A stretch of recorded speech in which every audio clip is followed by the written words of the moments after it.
भ्रष्टाचार के खिलाफ कड़े एक्शन लेने वाली एसीबी के नए डीजी के आदेश के बाद प्रदेश की सियासत गर्म है। विपक्ष के साथ ही कांग्रेस के नेता भी सवाल उठा रहे हैं। तो हंगामा बढ़ने के बाद सीएम ने मामले में फिर से विचार करने का भरोसा दिया है।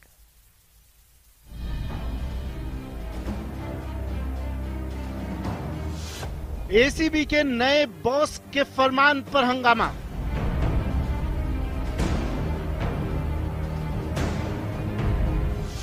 चुनावी साल में भ्रष्टाचार पर आर पार। इस तरीके के तुगलकी फरमान से तो लगता है कि जो भ्रष्टाचारी, जो अपराधी बेनकाब होना चाहिए, कांग्रेस उनको बापर्दा करना चाहती है। विपक्ष के सवाल, सीएम का भरोसा। जो डीजी ने फैसला किया वो उसको आधा बना के उसने खाली सर्कुलर जारी किया है। इसका मतलब ये नहीं कि हमारा कोई अभियान खत्म हो जाएगा, हमारा अभियान और अधिक मजबूत होगा। भ्रष्ट अधिकारियों कर्मचारियों को ट्रैप कर सुर्खियों में रही एसीबी को नए साल में नए बॉस मिले। नाम है हेमंत प्रियदर्शी, लेकिन काम संभालने के साथ डीजी साहब के एक फरमान ने आम आदमी की उम्मीदों को झटका दिया तो सियासी हलकों में भी जबरदस्त प्रतिक्रिया हुई। फैसला भले ही एक अधिकारी का था, लेकिन निशाने पर आ गई राजस्थान सरकार और विपक्ष ने भ्रष्ट अधिकारियों को बचाने का आरोप लगाते हुए सरकार पर हमला बोल दिया।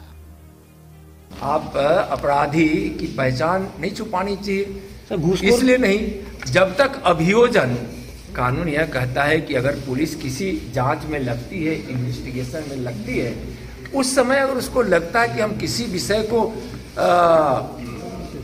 अभी कहीं प्रदर्शित नहीं बने, उसकी खुलासा नहीं हम करें, उसको हम अभी भेद में रखें, तो वह एक जांच का पार्ट होता है। ऐसे केस में भी अगर अभियुक्त का नाम और फोटो ना आएगा तो समाज में उसके प्रति कैसे घृणा पैदा होगी।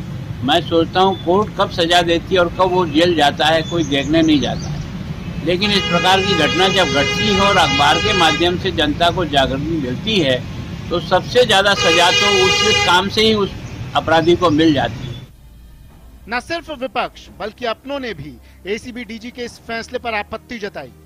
कैबिनेट मंत्री खाचरियावास ने भी इस पर विरोध जताया। सरकार इस तरह के ऑर्डर के साथ नहीं है। ये ऑर्डर निकाला गया है, ये ऑर्डर बिल्कुल गलत है, क्योंकि आप खुद इस बात को जानते हैं, इस देश में इनकम टैक्स की और जीएसटी की कार्रवाई होती है। बड़े बड़े व्यापारी जो टैक्स देते हैं उनकी फोटो, उनके नाम चला के हाईलाइट किए जाते हैं। बड़ी बड़ी एजेंसियां कार्रवाई करती है। बड़े बड़े नेताओं के यहाँ पर, बड़े बड़े बिजनेसमैन के यहाँ पर जो हजारों करोड़ रुपए अपना टैक्स देते हैं, उनके नाम छापे जाते हैं। बढ़ते हंगामे के बाद सीएम ने इस पर अपनी प्रतिक्रिया दी। एक तो रास्ता वो राज्य है जहाँ हिंदुस्तान में सबसे ज्यादा एंटी करप्शन के छापे पड़ रहे हैं हमारे शासन के अंदर। जितने एसीबी ने छापे रास्ते में डाले हैं, या कलेक्टर को जेल में डाल दिया, एसपी को अरेस्ट कर लिया, ऐसा कभी हुआ है क्या? जो रास्ते में हो रहा है उसकी तारीफ होनी चाहिए, उनकी तारीफ होनी चाहिए। भ्रष्टाचार के खिलाफ राजस्थान सरकार की मुहिम को सराहा, आगे भी मुहिम जारी रखने का दावा किया और डीजी साहब के आदेश पर अपना बयान दिया।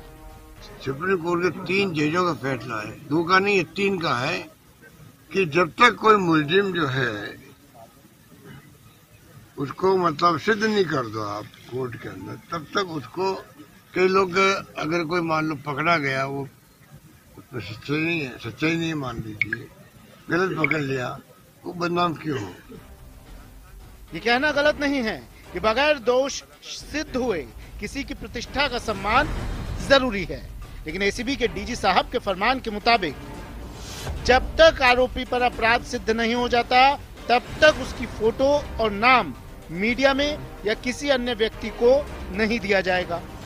साथ ही जिस भी आरोपी को पकड़ा जाएगा उसकी सुरक्षा और मानवाधिकार की जिम्मेदारी ट्रैप करने वाले अधिकारी की रहेगी। ऐसे में सवाल उठे कि सारी जिम्मेदारी उठाकर क्या एसीबी अधिकारी कार्रवाई करना चाहेगा और क्या इसके बाद जनता का भरोसा एसीबी में रहेगा। इसी वजह से इस फैसले की आलोचना शुरू हुई, क्योंकि अब तक एसीबी के डीजी रहे बीएल सोनी ने आम लोगों के सहयोग से ही भ्रष्ट अधिकारियों को कानून के शिकंजे में जकड़ा था। Bureau report, news 18 network, Jaipur.